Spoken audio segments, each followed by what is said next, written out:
kiiloo afurii sanillee ni deema waan ta'eef hawaasallee hedduu dammaqiinsatti uumna waan ta'eef ejjennoos akkasuma immoo murannoo sodaa tokko malee uummata keenya xiqqaa fi guddaan sochoofnee akka uummanni keenya haaloo baatu taasifnee jirra. Kana dhibbaan dhibbatti namuun beeka. Amma wanti jiru hireen takkaa fi takka hatattamaan amaarri nama keenya qabe gadi dhiise taanaan nama isaanii gadi dhiifna. Isaan nama keenya lubbuu baasan taanaan nutillee lubbuu baasna. Akkasuma namoota akka shamarran dadhaboo akkasuma waan akkasuma baqatanii nama jalaa deemuu hin dandeenye tokko seera heeraa fi seera lolaa keessattis immoo boojjamaa nama boojjame harkasitti kennate hedduus miidhaan irraan hin geenyu. Ta'us garuu immoo namoota qabaa ganu dhiisaa Oromoon humaan fiddu Oromoon duras afaan malee foggaruu malee humaan fayyaddu warra jedhu san tarkaanfii hamma dandeenya irratti fudhachaa jirra. Kana akkasii namoota immoo meeshaalee xixiqqaa waan akka ulee gaafa isin jedhuun beektanii yaada gaahee si galuu danda'a. Xixiqqoo kan harka keessa qabatanii qofaatti hin jiraatan namoota akkasii nama nutti dhiyaatan irraa hamsina. Gargaaruu dandeenya dafee jechuun fakkeenyaa yoo maallaqallee argatuu baate of birumaa kennineef hanga yeroo sun darbutti rakkoon qabu nuti akka mataa keenyaatti ejjennoof murannoo qabnaa duuti jalaan hin baatu gubbamaan baatu ruuhiin gaafa baatu sodaa tokko malee itti seenne jechuu barbaanneeti. Waraanota Oromiyaa keessa jiran warrooti nama arrabsuun beekaman asirra gastii kanarra ayyaanii Oromoo burjaajessaa ganda nama arrabsaa turan hundi isaanii har'a tokko ta'aniirani. Kun injifannoo gurguddaadha jedhee namanaa gandummaa wanti jedhamu suni hanga tokko fooyya'eetu diina irratti xiyyeeffannee jirra. Akkasii qabsoo hadhaa gaggeessinee kanneen akka TikTok gubatu kanneen akka doorsisi garaagaraa keessaan inboksiin argamu kanneen akka wawwaachuu jeneraalonni isaaniidha jechuun fakkeenya kan akka Abufaannoo fa'aa namooti hedduun keessaan dhufanii tokkos ni jira. Anillee nama deebii dafee waa deebisuu miti.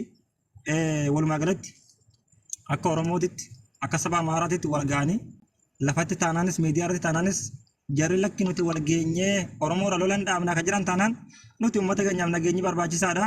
Waan hawaasi keenya barbaadu godhuudhaaf qophiidhaa sin jedha. Agaazii nuun umuruun jedha dhumarratti wanni na gaafatoo jiraate immoo gaggabaabsee si deebisuu hin danda'a jechuu barbaadeeti. Thank you. Haala nageenya keessaniif yaaddoon isin qabdan jira. Naannoon isin keessan haalli nageenya isaa akkami? Humnoota faallaa keessanii kataan kanneen lola irratti fuulleffataa jiran naannoo keessan jiru yoo jiraatan haalli nageenya keessaniif qaamotiin nageenya keessan tiksan jiru moo haaluma kanaan kufanii kuffisuu jechuun ta'aa jirtan? Lubbuun dhiiraa biliqaa guyyaan duutuun beekanii jedhanii nuti duraan of qopheessine ilmoon dhiiraa gaafa dhalatte du'ate meeshaa qabna. Meeshaa qabnutti fayyadamnee waan barbaadne godhuu dandeenya. Garuu ani hanga akka mataa kiyyaa akka dhuunfaa kiyyaatti wanni hanga sana sodaachisus hin jiru. Dhokadhee sin beeku dirree keessa deddeema. Tarii yeroo baay'ee akka sagarma makiinaa fayyee yeroo deddeemnu yoo wanni akka tasaa waan nurra ga'ellee waa harkaa qabna. Kufnee kuffisna kan jedhu tokko tamanna. Hanga ammaa nu yaaddessaa hin jiru jechuu barbaanneeti. Tokko yoo ka jiraatu taatellee yaadduma hawaasa keenyaati. Hawaasa keenyallee immoo akka isaan hin miidhamnetti hiriirsaa jirra waan ta'eef akka isaan nurraa hin miidhamnetti tarsiimoo kennaa jirra kanneen akka gareetiin saniif yaaddoo tokko hin qabnu jechuu barbaanneeti. Hawaasi keenya immoo yoo nu jajjabeessee akkasuma immoo abshiraa nuun jedhe hin jaalanna. Ka biraa immoo uumaa tokko hin barbaannu jenna. Duuti uummata wajjin hirriiba. Kanaaf dhalattoota Oromoo kanneen naannoo barahaaf saaraa keessa jiran gammoojjii garaagaraa keessa jiranuuf meeshaalee hidhannoo barbaachisaa ta'e ni erginaa jechuudha.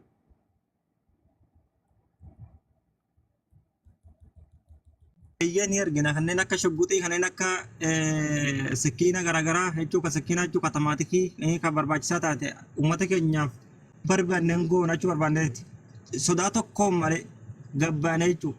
Garuu xiqqoo ishii warri nu miidhaa jiru hin jiranii warroonni araaraa jedhanii gastii babbaratanii warri akka feemesoota keenyaan jiranii san immoo gajjabeessine araarri nuti kadhannu hin jirtu. Nuti Amaara hin kadhannu kan jennu tokko irratti ejjennoo qabna. San irratti illee nuti sodaa tokko maletti Amaara dhaabbataa jirachuu barbaannetti hanga ammaatti injifannoon keenyuma. Kanneen araara jedhu isin biratti fudhataman qabu jechuudha.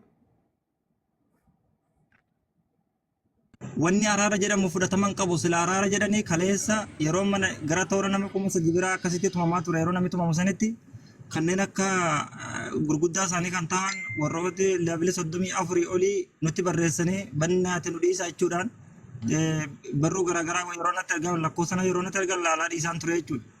Ijoolleen teenya immoo warri fe'imsoota ta'an mana banatanii nurraa dhaabaa jiranii yeroo kadhatan agarra afaan Amaaraatiin wanti sun isin barbaachisu Amaariin waa kadhatu malee nuti Amaariin kadhatu.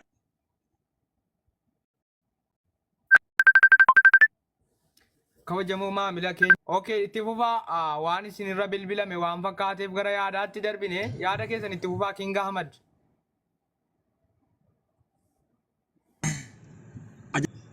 Sorry, dhiifama. Kanaaf sodaa tokko maleetitti hojjechaa jirra jechuu barbaanneeti kun waan nama boonsuti injifannoo Oromoon qabdu keessaa kun isa tokko. Oromoo waliigaltee hin qabdu ka jedhasan itti agarsiifneerra miidiyaa kanarratti illeedha. Namoota akka sheekoolee fa'aa warroota dhiiga namaa hin baasinaa jedhuudhaanis hanga tokko yeroo namni tumamu isaanillee arganii rifatanii jiran waan ta'eef isaanillee xiqqoo ishii asumaan akka nurra dhaabbatan injifannoon keenyuma jennee yaannaa wanni na gaafatu yoo jiraate. Akkasuma kanneen sodaa qaban dhalattoota Oromoo ta'anii kanneen saaraa keessatti sodaa qaban bakkoota hojii isaanii keessatti onneen isaanii sodaarraa akka ka'e hojii gad lakkisanii ba'aa jiranuu fi wanna dhaamtan qabdu.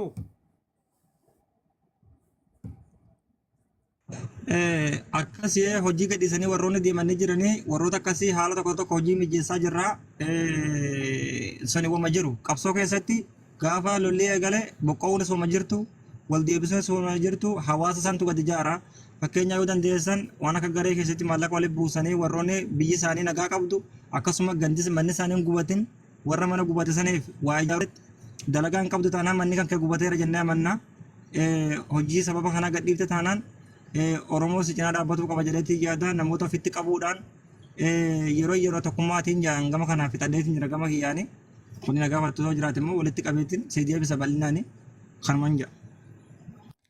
Waa'ee humna waraanaa keessan jabaa sanarratti deemeen informeeshina fuudhaa jettan akka jarraa ta'e onlaayinii irraa ba'eera haala nageenya isaa booreessee nagaa jira ta'e adda baasuu barbaadaa jettan gareelee miseensaa akka ta'an afarsoo jechuun ka komentii barreessaa jiran isin ammaaf wanti isin irraa eega baatanii deebitanii afarsoon nagaa qabamoo humna faallaa ta'een butameera moo poolisii biyyattiin hidhameera ka jedhu kanneen gaafataa jiran jiru.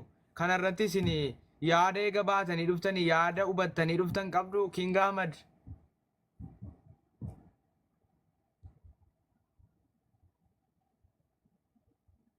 Okay, qeerroo miyuutii irraa baafadhu. Ayyee. Dhaabamuu humna waraanaa cimaa jaala keessanii ta'ee fi waraana labsaa keessatti afarsoo dabalatee uummanni komentiidhaan yaadota garaagaraa kaasaa jiru. Isin jeneraala waraanaa kana kanneen waraana labsuu keessatti qooda guddaa baataa jiru kanaaf wanni isin hordoffii isin taasiftan jira. Hordoffii itti jirra amma yoonaatii piroopoogaandaa fi olola diinaa malee ragaan qabatamaan hin argamne nu biraan. Ragaan isin qabatamaatti namni kun nageenya guutuun jira jettanii wanti isin irra geessan jira. Nageenya guutuudhaan jira. In bute diina buteeti isa butamee jedhee namni gaa wal fakkeessee dubbata waan akkasiiti malee hoogganaan olaanaan kun butameera waan jedhu ragaan qabnu nuti. Kanaaf hoogganaa olaanaa kan haala nageenya isaa sirriitti milkaneeffachuu fi karaalee barbaachisaa ta'een karaan isin qunnamuuf yaalaa jirtan jira.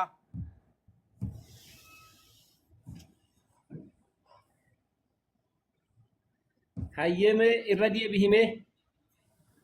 Hoogganaa nageenya, hoogganaa waraanaa cimaa fi labsii yeroo muddamaa yeroo hunda labsuun ka beekamu kana haala nageenya isaa guutummaan guututti hubachuuf karaalee isin yaalii taasiftan yookaan yaalii taasisaa jirtan jira. Injira. Hanga yoonaatti deebii argattan hin qabdanu karaa isaatiin. Karaa isaatiin deebii arganne hin qabnu amma yoonaati. Garuu nama itti dhiheenyatti fi wajjin jiran jennurraa ragaan argannee haalli nageenyaa isaa guutuun eeggamaadha jedhamu. Jeneraalli guddaan kun jeneraala waraanaa fi itti gaafatamaa waraanaa kun yoo butame maaltu ta'uu deemaa jettanii yaaddu? Gaaga'ama guddaa fi deeggartootaa fi hordoftoota isaa biratti gadda guddaan nu dhagahama.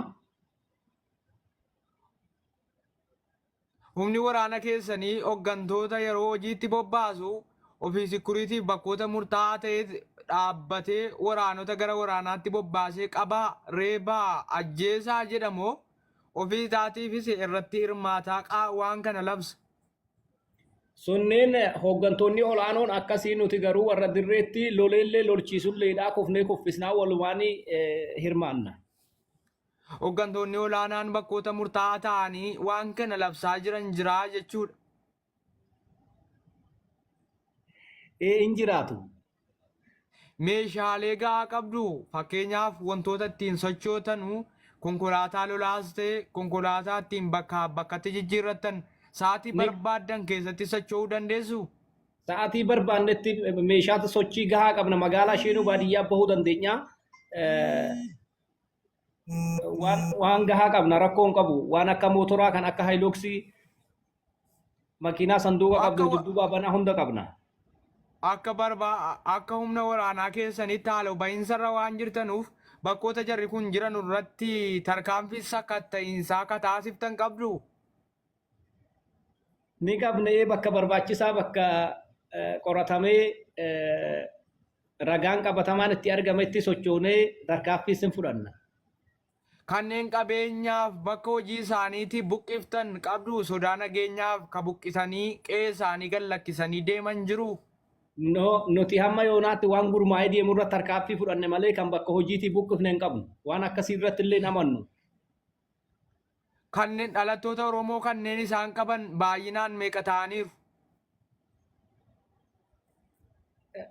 Oromoon qabame moo kan harka Oromootiin qabame moo kan harka diinaatiin Oromoo qabame? Kan Oromoo booji'aman yookaan Oromoota miidhaan irra gahaa jiru kanneen harka isaanii jiran. Akka beeknutti nama 3 turanii gaa dabaleeras kan jedhu jira nuti qabatamatti nama 3tu harka diinaa jira jennee beekna. Harka keessan keessaa maaronnoo bakka tokkotti karaa laayibii nama 2 argaa turre sanaa ol waan qabdan qabdu. Hin jiru nama hedduu jira. Namoota hedduu qabdanii jirtu jechuudha. Toora miidiyaa hawaasaarra baasuuf fedhiin qabdan moo baasuuf fedhii qabdu qaamota qabdan kana hundasaa?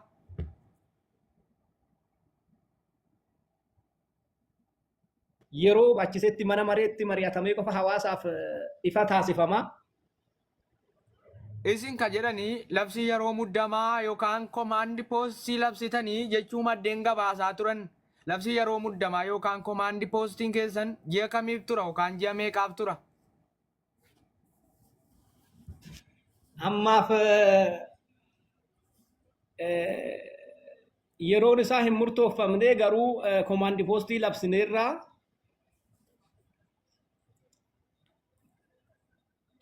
Komaandi poostii yeroo isaan qabu numa ture jechuudha. Hanga barbaachisaa ta'etti ittuma fuufaa. Komaandi poostiin keessanii bulchiinsa Suudi Arabiyaa keessa qofadha moo biyyooti Oromiyaa dabalateeti? Ammaaf asumatti garuu labsiin kun akka gadi bu'ee gara Oromiyaatti babal'achuun isaan oolu yoo akkanaan kan itti fufu ta'u hanga Oromiyaatti labsiin kun labsii yeroo muddamaa kun hin labsina jenneeti akkasitti hojjechuu jirra. Oromiyaa guutuu keessatti dhaamsa sin dabarfattan jira tarkaanfii fudhaa kanneen biyyoota alaa keessatti ta'aa jiran abdii kutachiisaadha jechuun Oromiyaa keessa akka tarkaanfii fudhatamuuf qaama dubbiftan qabdu. Kan biyya alaa keessatti hojjetamaa jiru osoo hin taane wahummaan Oromiyaa keessatti adeemu jiru baay'ee yaaddeessaadha akka Oromootti Oromiyaa keessatti socho'anii of kabachiisuun barbaachisaadha jenna nuti. Kanaasiitiin humti gahaadha rakkoon qabu. Oduu simbirtuu kabajamtoota hordoftoota keenya gareelee Amaaraaf Oromoo gidduutti walitti bu'iinsa guddaa mudateen gaaga'amni guddaan biyyoota Arabaa keessatti mudataa jira jechuu maddeen gabaasaa jiru. Humna waraanaa olaanaaf geggeessaa waraanaa akka ta'an Oromootarraa as karaa laayibii argamuudhaan intarviyuu miidiyaa keenya faana taasisan nuti Oromoonni haaloo bahinsarra jirraa jedhan tarkaanfii barbaachisaa ta'e kan haaloo bahinsaaf raawwataa jirrudha. Qaamoliin faallaa keenya jireenya keenyaaf sabummaa keenya irratti dhiibbaa taasisaa ture lubbuu keenya balleessuu biyyoota ormaa keessatti cimseetti fufeeraa jedhan. Qaama kana guutummaan guutuutti ofirraa qolachuun dirqama waan ta'eef meeshaalee barbaachisaa ta'e hidhannoodhaan gara qabsootti seenneerraa jedhan. Amaarota barbaachisaa ta'e tarkaanfii seeraa jala ni galchina. Qaamotii Oromoo taatanii kanneen bakka booji'amtootaa jirtan ofirratti wareegamaa seenaa galmeessaa jedhan. Bakkoota jirtanutti qabsoo hidhannoo taasisaa, hidhannoo keessan cimsaa jedhan. Oromoo taatanii bakka qabsoo keessanii irratti hidhannoo barbaachisaa sin barbaachisa. Ajjeesaa du'aa jechuunis waamicha taasisan. Gamaaf gamanarraa walajjeechaan gammoojjii Suudi Arabiyaa keessatti adeemaa jiru miskiinota fixaa jira jechuun komentiidhaan yaada mormii hedduu dhiyeessaa jiru. Kanneen gammoojjii Suudi Arabiyaa keessa jiran kanneen barahaa Suudi Arabiyaa keessatti argaman yaaddoo nageenyaa qabnaa jedhan karaa nagaan dubbii furaa nuti Suudi Arabiyaa gammoojjii keessa jirru meeshaalee barbaachisaa ta'e hidhannee waan hin jirreef haala yaaddessaa keessa jira jedhu Oromoonni tokko tokko ibsa baasaniin nuti wanni ta'aa jiruuf wanna adeemaa jiru baay'ee nu yaaddessaadha. Bakkoota hojii keenyaatti danqabnee jirraa jedhan haala nageenya keenyaaf baay'ee yaaddoo keessa jirra. Sirna qabsoo biyya keessatti taasifnaaf itti yaadaa turree jedhan garuu gammoojjii Suudi Arabiyaa keessatti sirni qabsoo dirqiidhaan nu mudateera. Ammaaf nurraa dhaabaa jechuun waamicha taasisan. Gama hooggantoota waraanaa Oromoo irraa baasaa jiruun haaloo bahinsa cimneetti fufnaa jedhan. Bakkoota tarkaanfiin fudhatamuu malu hundarratti tarkaanfii ni taasifna. Adeemsa seeraa falummaaf mirga keenya kasarbaa jiran gareelee faallaa ta'an Amaaronni lammiilee keenya irratti miidhaa qaamaa taasisaa jiru jedhan. Nutis kanneen qabne guutummaan guutuutti miidhaa qaamaa ni taasifna. Kan nuti raawwataa jirru sabummaa balleessuuf osoo hin taane haaloo bahinsadha jedhan kanneen as keessatti argaman. Gama kanaan jiraattotarraa Irbuu Shinniigaa maal jedha jechuunis yaada isarraa fudhanna.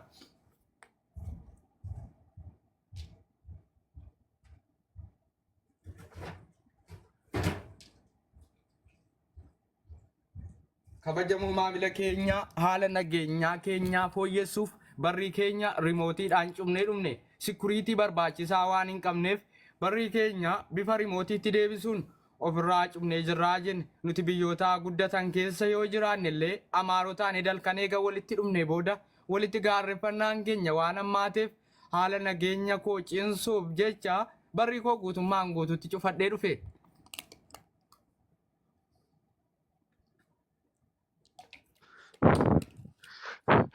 Irbuu Shinniigaa kanarratti waan jettu. Ana miidiyaan kee kun baay'ee na ajaa'iba bara. Nagaa keessanii bakka sa'a kana keessanii. Nagaa gaggabaabsi waan nu jedhi gabaasatti deebina. Ijoollee maal taappiin hin jiru kan wanni taappii godhaaka? Ani illee gaggabaasee tanan dubbadha. Wanta amma ta'amaa jiru kun dhugummaan adeemsifamee taananii baay'ee ulfaataadha beektaa gochi sabummaa. Isin obbo Irbuu Shinniigaa isin toora miidiyaa hawaasaa irra jirtanu dhalattoota Oromoo kanneen ta'an kanneen tarkaanfii harka isaanii duddubbatti dhuun miila isaanii walitti hidhanii reebaa turan. Fakkeenyaaf dhiyeenya kana torbanoota darban keessa dhalataa Oromoo ka ta'e birrii Suudi Arabiyaa riyaala 30,000 Itoophiyaa miiliyoona 1 gaafataniiru jedhan qaamni faallaa ta'e. Kun karaa laayibiif karaa viidiyoolee garaagaraan maxxanfamaa ture. Kun dhugaa guutummaatti jirudha. Isin miidiyaa hawaasaa irra hin jirtanii? Ani miidiyaa hawaasaa irra nan jira garuu ani kanan jiraadhu Saudi Arabiyaa osoo hin taane biyya biraati waan ta'eef karaa miidiyaa hawaasaatiin nan hordofa. Warreen Saudi Arabiyaa kana keessa jiranii warreen sila ajajoota ta'anii bakka bu'anii lollee lolchisna jedhan kuni haala nageenya isaaniitiif akkamitti wal quba dhaban kan jedhu anaaf gaafii guddaa naaf ta'e King Ahmed Qeerroo. Afarsoon kun ergaa bakka bu'oota waraanaa ta'anii akkamiin wal quba dhabanii daqiiqaa tokkoof sakandii tokkoof wal quba qabaachuu dhabuun isaanii anaaf gaafii guddaa naaf ta'e jarreen kun jechuudha. Waraana obbo Irbuu waraana keessoo isaaniitti mudate torbanoota darban maatii yookaan waraana keessoo jechuun jarreen kun masaanuu ta'anii turan kan ta'e torbanoota muraasa darban wal waraansa gama gandaatti deebisuun kanneen wal waraanaa turanidha. Jeneraalota waraanaa obbolaan kun kanneen waraana Suudaaniin wal fakkaatu yoo ta'u hoggansa waraanaa keessatti King Ahmed dabalatee wal waraansa cimaa taasisaa turan. Dhiyeenya kana rakkoo waloo nu mudateef rakkoo keenya bitaatti dhiibnee rakkoo waloo waliin qolannaa jedhan hariiroo waraanummaa keenyaa kanneen walitti dhufeenya keessaa hin qabnu guutummaatti hin cimsine garuu waraana waliin ni to'anna jechuun itti fufnee jedhan afarsoo waliin haala kamiin adda maal wal to'achuu dhabdan kan jedhu gaaffii keessan itti fufaa kunillee miidiyaa keenyaaf gaaffii. Ayyee ani qeerroo fi ammas kingirraa kananii gaafii qabu. Waraanni dhuunfaa namni tokko gaafa mana keessatti ol lolu diinni addaa tokko gaafa haalatti nama mudatu warreen mana keessatti illee akka walitti muufatan suni haalatti gaafa diinni guddaan namatti dhufesu waliin qolachuu waanuma jirudha. Ka jiran immoo ammas biyya keessa osoo hin taane biyya hambaa keessa waan jiraniif jarri kuni waraana diina daangaa darbee namatti dhufe kana akkamiin walirratti ilaalanii akkamiin wal quba qabaatanii mufii keessaa sana balleessanii akkamiin tokko ta'anii wal quba qabaatanii sekandiif daqiiqaadhaan waraana jiru kana akkamiin ofirraa hin injifanne ofii isaaniitiif waraana keessootti qabatanii isa diina kana maaf ofirraa hin buqqisne akkamiin wal quba qabaatan kan jedhu anaaf gaafii guddaa natti ta'e. Komeen ka'aa jiru afarsoon butameeraa jiru haalli nageenya afarsoo baay'ee yaaddessaadha humna nageenya biyyattiin butame humna waraana faallaa ta'een butamee kanneen jiran jiru hooggantoonni olaanaan kun nageenya qabaa jedhan garuu nageenya qabaachuu isaatti ragaa qabatamaa hin qaban isin kanarratti ilaalcha maalii qabdu? Anasirratti ammas akka nama tokkootti ilaalcha kanan qabu wal quba qabaachuun dirqama isaaniiti. Afarsoon qabamuu fi qabamuu dhiisuun amma kanayyuu yerootti kennuun hin barbaachisu ture. Maaliif namni kun nama waraanaaf dhaabate nama saba isaatiif dhaabatee jirudha waan ta'eef nageenyi nama kanaa maalirra akka jiru sakandii fi daqiiqaa keessatti waan irra jiru kana ga'anii irra qaqqabanii deebisanii miidiyaa kanaaf gabaasa gochuu qabu ture. Kanaafiyyuu ammas afarsoon jiraachuu fi jiraachuu dhiisuu isaatiif jarri kun ammas nageenyi afarsoo kun asirratti waan si deebisuun qaba akka nama tokkootitti wanti si deebisuu jiraate duraan waraanni isaanii kun xiqqoo ishii uummata rukutaa ture ganda keessatti uummanni xiqqoo ishii mufii qaba ture isaanillee amanaan turre jechuudha namoota tokko ofitti waan dhiyeessaan turre xiqqoo ishii nageenyuma isaaniitiif soorii gaa dogongora yoo jiraate immoo nadhaaf folcha xiqqoo ishii waan hedduu nama ofitti ibsaan turre darbee bifa qoosaatiinis rurrukuchaan takka waan turteef balaan kun immoo akka tasaan mudate neetworkii walitti qabnullee duraan adda murree walitti sararree daangaa. Kanarratti ani wannan itti dabaluu jiraatu erguu shinniigaa afarsoo wajjin bilbilaan sa'aatii 4 akka Itoophiyaatti dubbiseen jira. Amma boqonnaarra jiru sa'a 24 laayivii irratti waan tureef irra fuu jira nuun jedhan warri achi dhiheenya jiru qaamaan sochoonee ilaaluudhaaf kaabaaf kibba jirra. Waan akkasiiti malee nama hawaasaa qabsaa'aa ture haala nageenyaa isaa waan irra jiru sa'aatiidhaan wal hubachuun dirqama illeedha waan barbaachisaa illeedha. Waraanni yeroo gara gandaa gara gale sanitti ana keessatti hin hirmaanne akka walootti nuti kan lollee lochiisaa turre yeroo sanatti illee gama lachuutiin lolaa turre isaan illeedha. Agasi wanni beeknu. Kanaafiyyuu amma sani dhumarra gaafin isiniif dhiyeessu yoo xiqqaate nama 1,300 si ilaalaa jira asirratti waan afaan keessan keessaa bahu tokko waan dhugaa ta'e fi waan soba ta'e uummanni kan waraabatu illee ni jira rikoordii godhate illee kan lafa kaawwatu ni jira waan ta'eef waan dhugaa ta'e tokko waan lafa jiru tokko osoo soba tokko keessa magne dhugaa jiru uummataaf ibsaa ijoollee miidhamaa jiran ijoollee dararamaa jiran waa tokko osoo keessa magne uummanni kun waan jiru dhugaa jiru akka sagalee ta'uufidh waa jiru ogummaa jiru akka gadi baastan. Isin akka keessanitti nageenya bu'umoo haadhu bahinsas ta'e loliisi gama lamaaniinuu cimeetta fufuu jettu. Ilaa asirratti miidiyaa tokkummaan asirratti lubbuudha waan ta'eef lubbuun ijoollee keenya akka miidhaman hin barbaadoni. Yoo danda'ame hagammaa lubbuun hin banne waan ta'eef lubbuun ijoollee keenyaa baraarame lubbuun nama tokko baduu hin qabu. Maaliif lubbuu ijoollee keenyaa tokko balleessuun gatii hin qabu yoo danda'ame. Inni biyya keessatu ni ga'a. Inni biyya keessatu nu gaheera. Boonyeen nu gahe waan finne tokko illee hin jiru.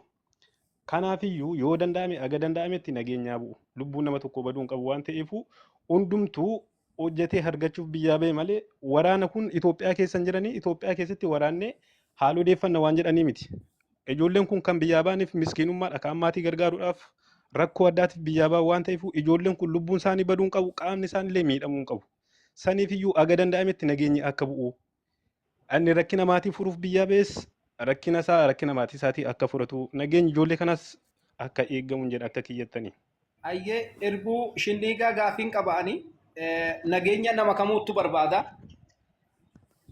Nageenya kan hin barbaanne hin jiru. Nageenya keessan mirkaneessuu nagaan baatee galuu yoo dadhabde akkam taataree nageenya namni kamuu hin barbaadan nullee nagaan barbaadna karaa takka biyya takka socho'uudhaaf warri nagaan barbaanne si eeggatu tarkaanfii sirra fudhatu. Nama kee qabanii si mul'isu yeroo sanuu akkam taata duba.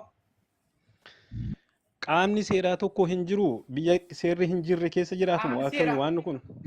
Nama seeraan alaatii bar namni asii himatamu kun guutuun isaa lolaan lolchiisaan isaa nama seeraan alaati hundi isaatu seeratti himachuudha ati seera qabeessa ta'uu qabdi ati nama seeraan alaati seera kamitti himachuu dandeessare. Baay'ee rakkoodha qeerroo kan amma gaafa inni hubadhee ilaalu baay'ee wanti kun waan bitaa namatti galuudha beektaa. Aga danda'ametti tokkummaa cimsuudha. Tokkummaa cimsitanii aga danda'ametti lubbuu namaa baasuu dhiisuudha yoo danda'ame citee immoo dhufee taanaan homaa gochuu hin danda'amu. Maaliif namni tokko gaafa qeekee dhufee sitti reebu ati osoo kabajaan jirtu namni dhufee barrii keessitti reebu nageenya fi miti beekte. Sila kanaaf isa didee daangaa quufaa didee daangaa kutee dhufe kana akkuma quufetti quufa isaa ofirraa garagashuudha. Saniin ala callisanii miskiina karaa deemu tokko tuqanii haaloo baana yookaan saniin ala callisanii miitii qabadhu.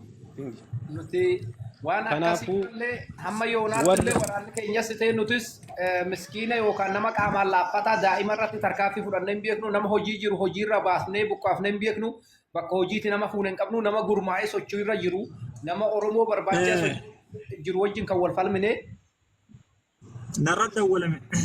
Narratti dawwalame yoo wanni ta'e xiqqoo dubbadda waan dubbadduun qaba sirratti tokkummaa waan na ajaa'ibe keessa shumuu wanni eenyu namni gaafa rakkoos gaafa balloos ummata kana cinaa dhaabbatee rakkoo irraa isaan baraaru nama gaafa nagaa yakkama jedhanii ummanni Oromoo guutuun abaaru beektaa tokkummaa kodhiifama naa godheeti. Namoonni gaafa nagaas naguma labsu namni gaafa rakkoos naguma labsu ummata kanaafillee faayidaa tokko hin buufne beektaa dhugaas hin jedhu.